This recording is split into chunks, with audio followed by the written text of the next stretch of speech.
বিসমিল্লাহির রহমানির রহিম। গরিব মানুষের একটাই জ্বালা, গরিব মানুষের একটা না, অনেক সবাই বিভিন্ন সময় বিভিন্ন কারণে জ্বালা।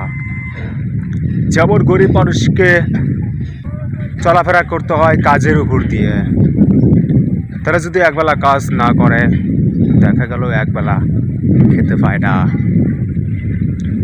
তাদের কাজে হিসাব দেয় যে যত কাজ করবে তত তারা শান্তি মতো থাকতে পারবে, কিন্তু দেখা গেল এই কাজের মধ্যে দিয়ে অনেক কিছু ঝামেলা হয়।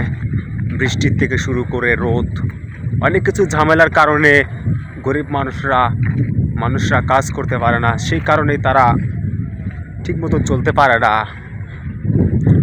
তাদের অনেক জ্বালা, টাকা পয়সার দিক দিয়ে জ্বালা, আবার টাকা পয়সা জোগাতে গেলে কাজকর্ম করতে গিয়ে তারা অনেক কষ্ট করে, ঝড় বৃষ্টির মধ্যে রোদের মধ্যে কাজ করে, কিন্তু তবুও তারা কাজ করে। কিছুদিন হয়তো বৃষ্টি বাদল হয়, সেদিন যদি গরিব লোকরা যদি কাজকর্ম শুরু করে, দেখা গেল কাজ করতে পারে না।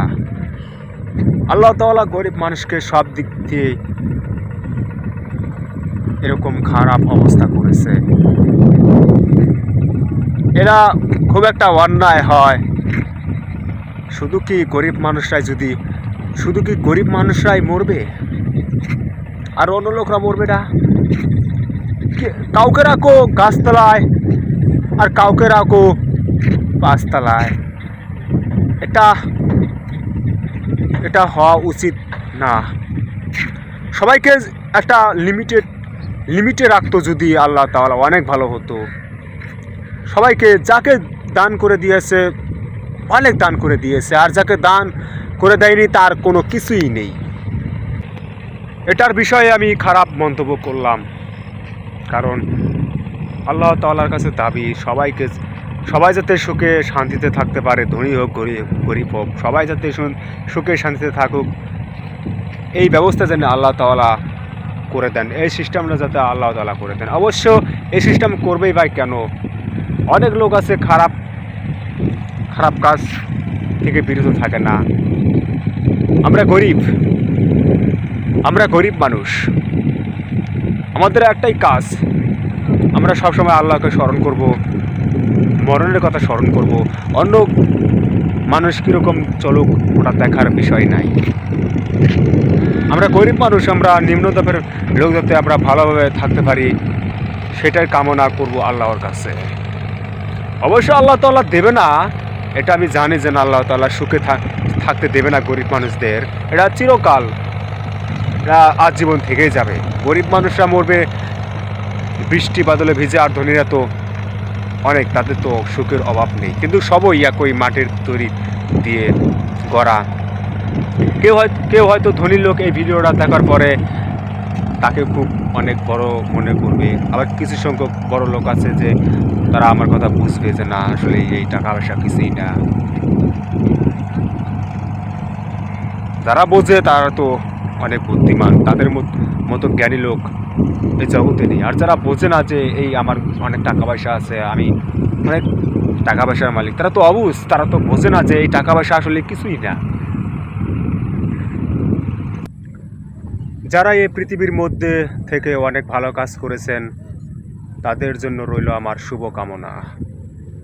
আর যারা অন্যায় কাজ করে বেড়ায় তাদের জন্য রইল ভালো হওয়ার অনুরোধের মতো একটা কথা। আপনাদেরকে অনুরোধ করে বলছি,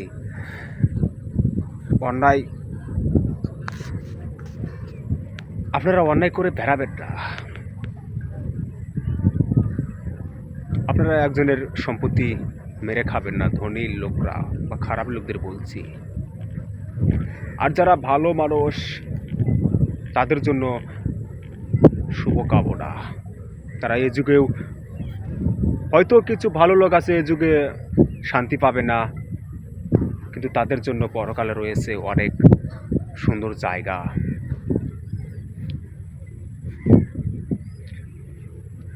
তাদের জন্য আছে অনেক সুন্দর জিনিস পরকালে, কিন্তু দুনিয়ার ভিতরে দেখা গেল অনেক ভালো মানুষ আছে, তারা ঠিকমতো শান্তিভাবে চলতে পারে না। এটা হচ্ছে এই দুনিয়ার ভিতরে তাদের একটা অনেক কষ্টকর, পরকালে রয়েছে অনেক শান্তি। আমরা পরকালের কথা চিন্তা করে আমরা চলাফেরা করব, নামাজ কালাম করব, আমাদের প্রিয় নবী হযরত মুহাম্মদ সাল্লাল্লাহু সাল্লামের নীতি আদর্শ মেনে চলব। অবশ্য আমি ছোট্ট মানুষ, আমি কোনো কথা বলতে পারি না, আমার ভাষায় অনেক ভুল হতে পারে, আপনারা ক্ষমা করে দিবেন। দেহটা পাপে ভরে গিয়েছে, কিছু কিছু লোক আছে পাপে ভরা, তাদের তুমি ক্ষমা করে দিও আল্লাহ তাআলা। তারা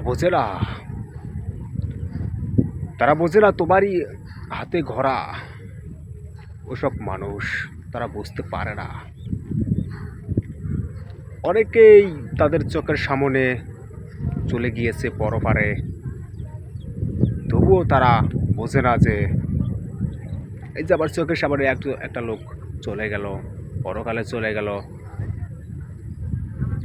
এগুলো দুনিয়ার বড়াই করে কোনো লাভ নেই। তারা তো বোঝে না, তাদের বোঝার তুমি তৌফিক দান করে দিও।